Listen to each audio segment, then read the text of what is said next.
Il-każ Tony Bezzina juri kif il-Partit Nazzjonalista mhux kredibbli huwa politikament opportunist.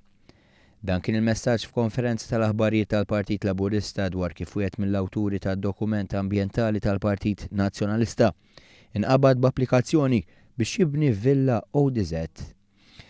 Il-Ministru għat-Turiżmu Edward Zammit Lewis fakkar ukoll li Busuttil huwa politikament dgħajjef għax dan mhux l-ewwel każ ta' Tony Bezzina li kellu qudiemu.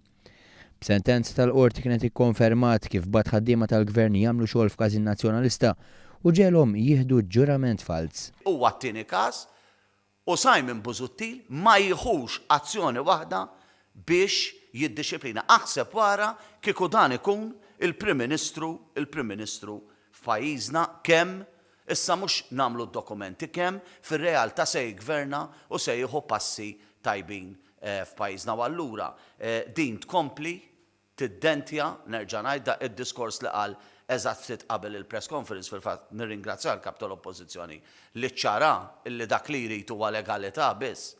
Issa fil-politika li nimxu mal-liġi ma rridux il-korrettezza u l-governanza tajba li tant ħambaq fuqha.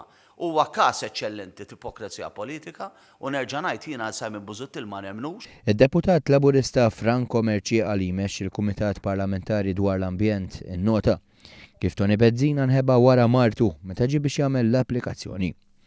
Filwaqt li qal li se jirrehabilita kmamar meta minflok rid jibni villa. Barra minn hekk l-istqarrija innega totalment l-Onorevoli Bezzina illi għamel dal-pass, innega li għamel kien proposi l-iżvilupp li kif qed taraw intom fil-pjanta mhux żvilupp żgħir, huwa żvilupp enormi u ma kellu l-ebda dispjaċir illi għamel dal-iżvilupp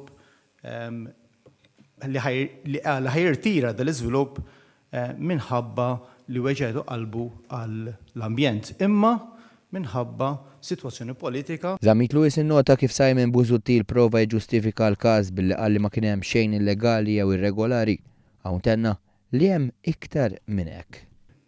Irid id-dixxiplina min-naħa tal-gvern li hija tajba u jiena dejjem nitkellem fuq id-dixxiplina, però mbagħad hu mhuwiex kapaċi to get his house in order.